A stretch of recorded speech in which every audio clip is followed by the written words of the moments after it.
Now just a couple of months away from the US presidential election, and still Donald Trump is battling in the face of coronavirus, the pandemic, which has wrought so much damage across the United States. But the president was pointing out that other countries, including Australia, are having their own difficulties. All over the world, they're having tremendous problems. A resurgence has taken place in many countries that people thought were doing well. In Japan, China, Australia, Belgium, Spain, France, Germany, Hong Kong, places where they thought they've really done great. It came back, and in a couple of cases came back very strongly. The virus was said to be under control, but new cases have risen very significantly once again. Let's bring in James Brown, our regular US and international expert, non-resident fellow at the US Study Centre. James, interesting that the president's trying to remind Americans that other countries are having their challenges, but quite frankly, none really in the same ballpark as the United States. It's certainly not on the scale of the United States, Kieran. I mean, the president does this. He constantly tries to divert attention or make the problems the US has seem better relative to others by pointing at the mortality rate. One of the things he said that was incorrect in that press conference was that the US is doing more testing than Australia. I mean, on a per capita basis, that's just clearly not the case. Australia's testing regime much more rapid and much more successful than the regime that the US has been able to implement federally. Now, I mentioned we're a couple of months away from the presidential election, James, and obviously we know the history of polling in the last electoral cycle, but let's remind the viewers now of just where the polling is at the moment. The latest YouGov poll has, on a nationwide basis, a 9-point lead for Joe Biden. And then if we go on the Real Clear Politics averages, quite significant leads in some of the battlegrounds like Wisconsin, Florida, Arizona, North Carolina, James. Yeah, that figure of sort of 8 to 9% for Biden has been holding pretty steady for almost a month now. It's been higher in some polls. The president's base vote has dipped considerably since the start of the year. You're right, the polls didn't tell the full story last time. We know that there's a lot of Trump supporters that don't come out in these polls, the shy Trump supporters or those that don't normally vote that were dragged out by Trump last time. So it doesn't tell the full story. But you would think, I mean, particularly given some of those key states, Florida, Texas, you're seeing some very low approval polls for Republican governors and Republican leadership and Trump's handling of the coronavirus. So that will have an impact on his electability as well.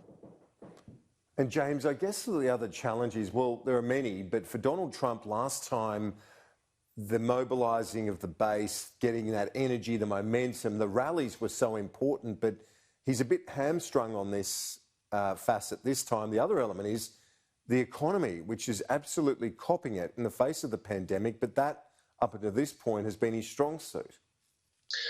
Look, his strong suit has been his authenticity, what he stands against, socialism and the sort of takeover of America by the extreme left and the Democrat Party.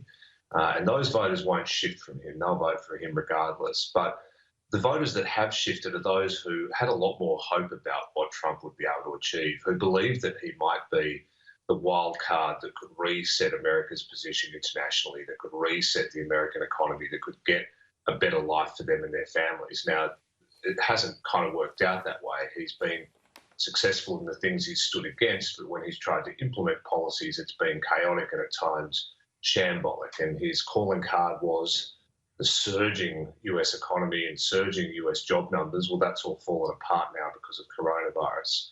The question is, do they blame the president for that? Or do they blame someone else, circumstances, China, for what has happened and give him a free pass?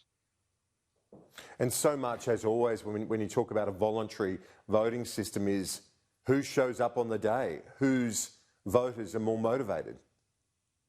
That's right, and there's two things that will impact that this time. I mean, the Black Lives Matter will bring out, you would think, more black voters than ever before, certainly help to unite large parts of Trump's opposition against him. And the other thing that will affect voter turnout is just the logistics of voting in a pandemic, whether people are going to be worried, whether older voters will come out whether people are going to be able to organise as well, given that they're not seeing each other face to face, and most of the political organisation and campaigning that's happening at the moment is happening digitally.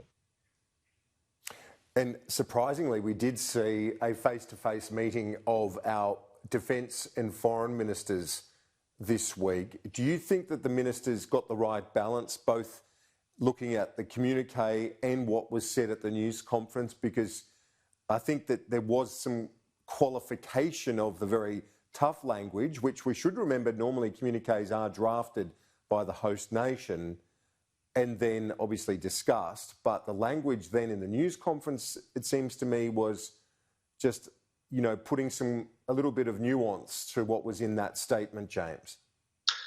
Yeah, and I think the statement was a full spectrum statement, and it was a forward-leaning statement, but you could see where the Australian drafters had their impact. I mean, there was a paragraph in there talking about continued belief in the United Nations system and the multilateral organisations. I think it's unlikely that that came from the American side in the drafting process. But you also saw some new language that we're not used to seeing in Osmond statements. For example, a catalogue of all the things that Australia and the US believe China has done wrong when it comes to international relations in recent years, and a very forward-leaning paragraph on the support of both nations for Taiwan, which I think you can read as really drawing a line for China, saying, you know, you violated the one country, two systems rule that we've all been operating under by the steps you've taken in Hong Kong. If you start to do that on Taiwan, you will face serious concern from Australia and the United States. So that's what that messaging was all about. James Brown, we'll talk to you during the week. Thanks.